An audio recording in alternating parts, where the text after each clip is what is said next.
Good afternoon.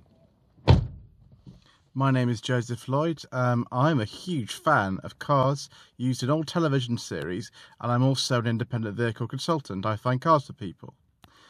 Over the next few weeks, we're going to be looking at a number of old television series from the late 50s right way through to the late 1990s, and I'm going to be telling you about some of the cars used in them. So join me on this journey as we look at some stills, maybe play a brief bit of video footage, and I tell you all about the cars used in old British TV series.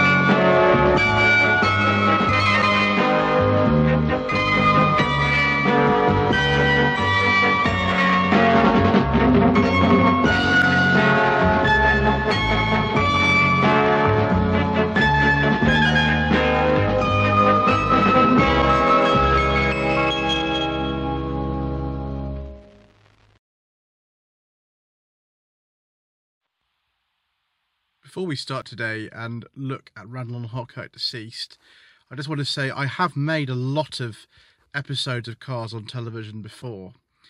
Randall and Hopkirk Deceased was one of the ones I made last year, and I've had a lot of comments since making 30 odd episodes of cars on television that you want to see footage from the series and you want to see pictures from the series. So this isn't the first time I've made this video. I will be removing the first versions of these videos I've made, which don't contain pictures and don't contain footage. So this is why some of you will see that this isn't the first time I've talked about this, and this is why it is marked in the title below as the 2020 edition. Just with that proviso, let's get on and look at Randall and Hopkirk Deceased. So this is probably one of the best series that ITC ever made. It starred Mike Pratt, the legendary Mike Pratt, as Jeff Randall, Kenneth Cope as Marty Hopkirk, and Annette as Jean Hopkirk, or Jeannie.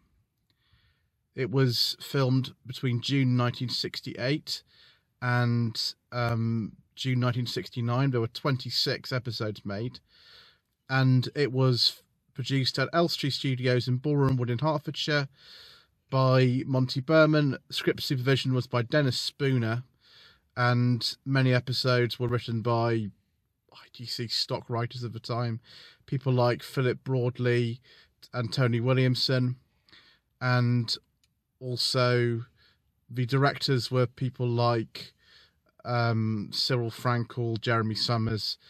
All these people would have worked on things like Department S for Champions, The Baron, and the series used lot of location filming in London, although the main cast would rarely go on location that far into the capital. There was a fair bit of filming in Hertfordshire and Buckinghamshire.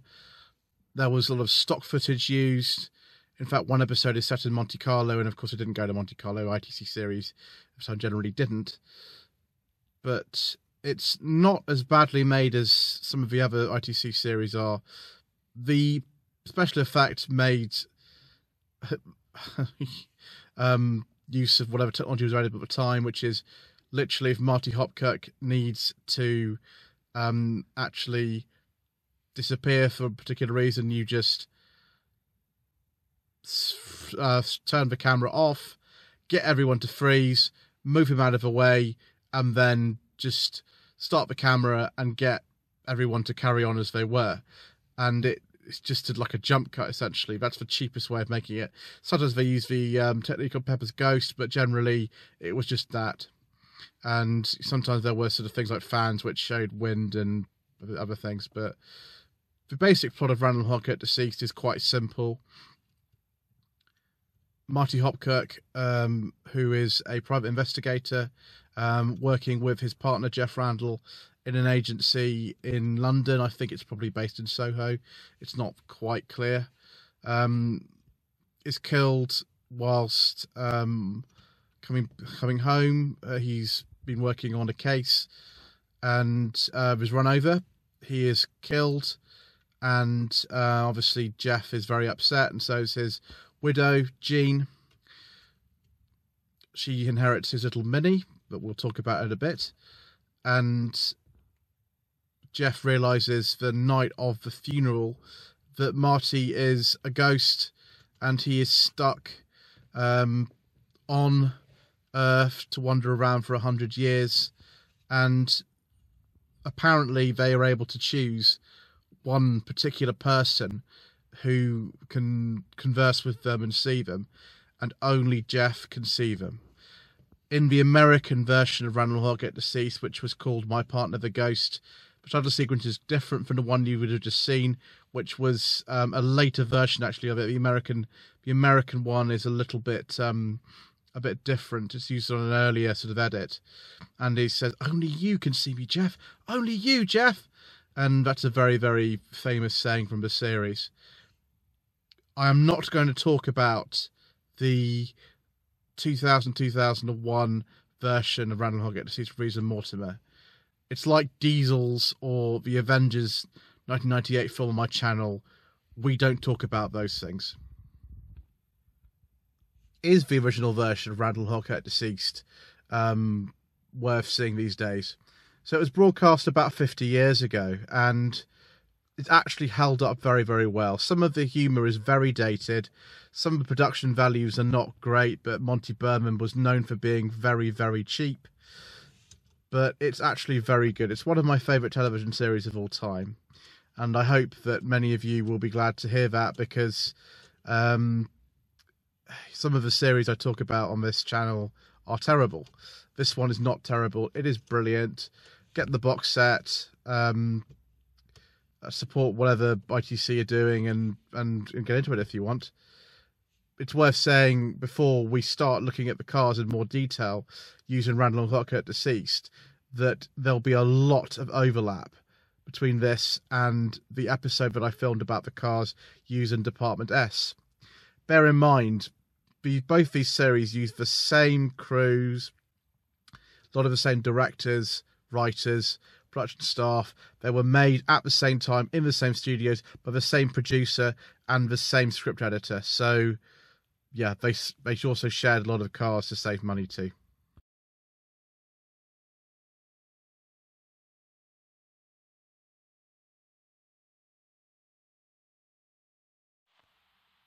Let's start by talking about some of the best known cars used in Randall and Hopkirk Deceased, and there are really only two.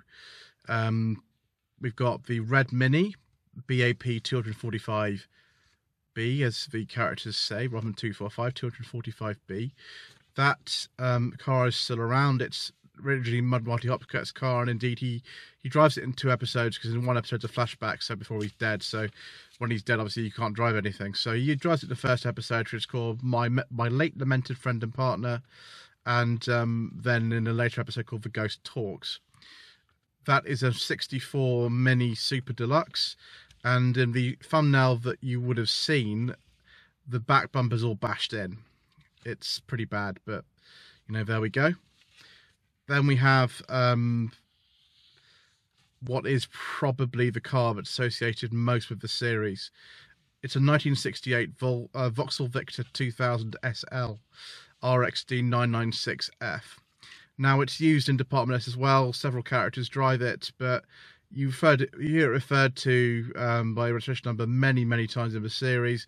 It was a bit less wonderful than the Ventura that you see in Department S. Victor was only a 2-litre. The Ventura was a 3.3. Didn't have a vinyl roof or anything on it. And yes, sometimes you see a red or a black interior. It really depends. But that car was supplied by Vauxhall Motors themselves. Didn't last particularly long, but a lot of cars of the time were very rusty.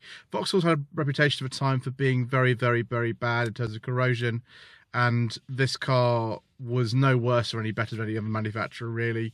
I think it lasted about 8-9 years or so. The Ventura, which is RXD 997F, that's used by a number of characters, such episodes like The Ghost Talks and A Disturbing Case and all that sort of stuff. It just turns up conveniently when they just didn't want to bother hiring another car. They already had one, so they'd use that. And you've already seen a picture of that actually from Department S and in Letchworth Heath, which is a very common area for them to film in, indeed.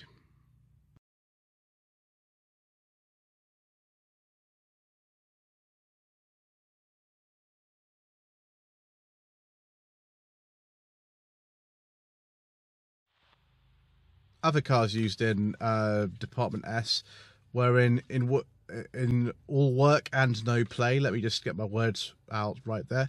There was a 1934 Bentley 3.5 litre by Vanden Plas, open tourer, which is driven by Dudley Foster, I think, if you know Dudley Foster. He was quite a name in the 60s.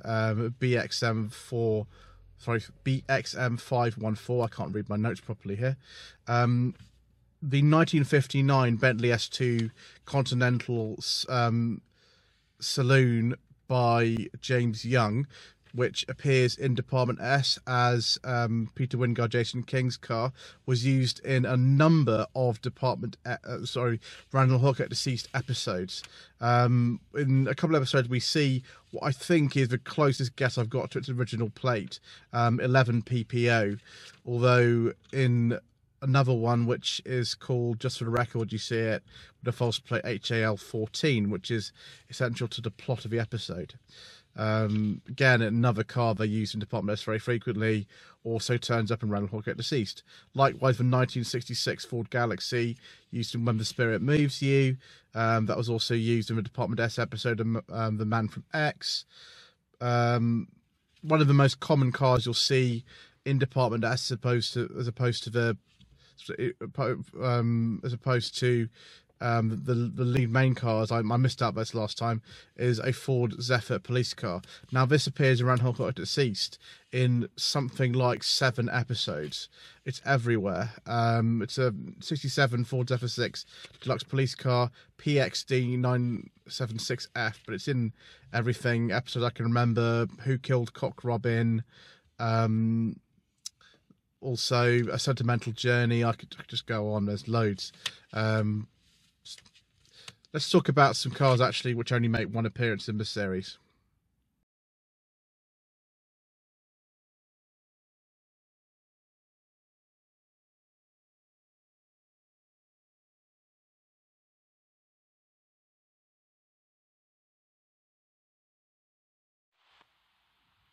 One of the cars that is interesting actually is in the very first episode, My Late Lamented Friend and Partner. It's a 1968 Ford Cortina 1600E Mark II, and it looks like at the end of the episode they're going to crash it, but they actually don't. They just edit it very carefully so it comes to rest against a lamppost, and they have a special effect by which there's steam coming out of the bonnet. Monty Berman really knew how to save money.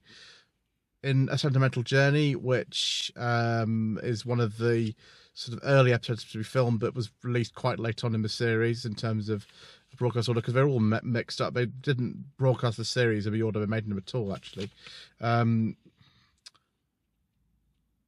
Vanden Plas Princess 4-litre limousine, OJG631E. That's a car that's also used in the Avengers episode They Keep Killing Steed.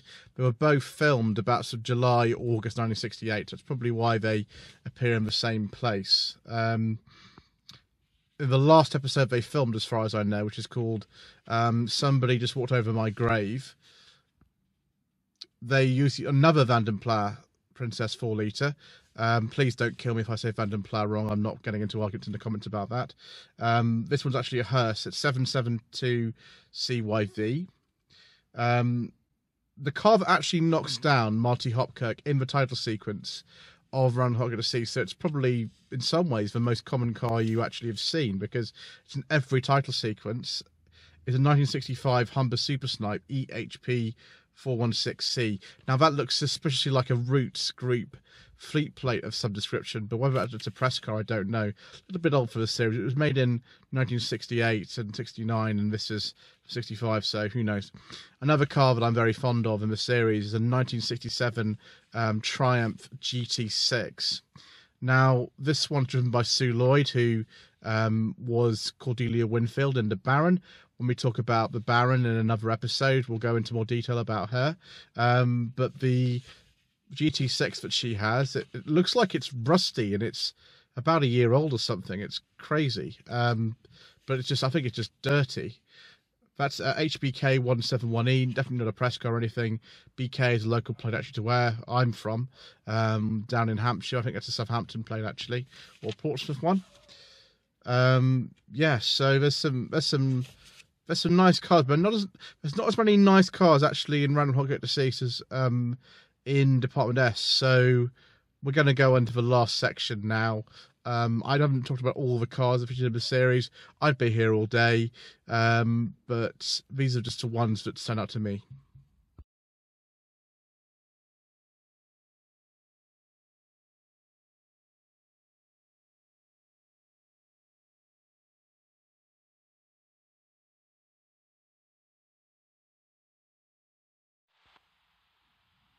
That Lancia Fulvia that's driven by Annabelle Hurst in Department S turns up a few times in Randall and Hopkirk Deceased. One of the times it's used in Vendetta for a Dead Man, where it's driven by Barry Ingham, or Barry Ingham's character, I should say. UBY 96F. It's also Never Trust a Ghost, driven by the wonderful Philip Maddock. And the other car that is seen that Annabelle Hurst drives in Department S, particularly towards the end, is a Lotus Elan Plus 2. And there's a picture of that you would have seen already if you've watched Department S. That I think is PPW 120E. If I got that wrong, then I don't know, you can sue me. Not really. Then we've got a Peugeot 404. Peugeot 404s were very rare in Britain in the 1960s. They were very expensive because of import duties. But in the episode But What a Sweet Little Room, which was the second episode to be filmed, there is one. It's LAE 887E. It's a 1967 model. Nice colour as well. It's sort of an aubergine type colour. The last couple of cars that I'll talk about, one of them is in the last episode to be filmed, which is Somebody Just Walked Over My Grave. It is a 1968 Vauxhall Viva, HP Deluxe GAR262G. Funny grille on those, actually. The HCs looked a little bit different, but the HBs always looked a bit funny to me. I don't know why. Then the very last car I'll talk about, there were two TVRs used in Randall and Hopkirk Deceased. One of them I've already spoken about, was used in Department S. This other one, which is not the same model, because this has Mark 1 Cortina rear lights. The other one had Mark 2 Cortina rear lights. It's a TVR Vixen S1 VMF 11G, and that's used in the episode Just for the Record.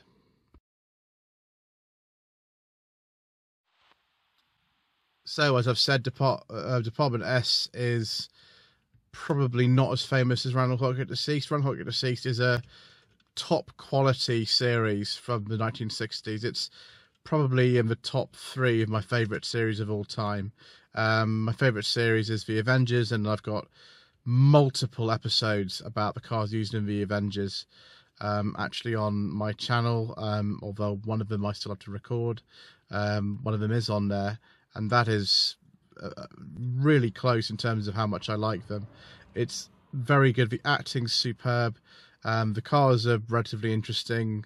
It's amazing what they managed to do on such a low budget, really, and it's just a very engaging thing to watch. So thank you ever so much indeed for tuning in this time to look at the cars of Randall and Hopkirk Deceased. Please don't forget to subscribe to the channel for more. We will be doing other ITC series and more besides. And don't forget to like this video, leave a comment below, and visit my Facebook page too, facebook.com/Lloyd Vehicle Consulting. I also have Instagram these days, which is wonderful. Thank you ever so much indeed for watching.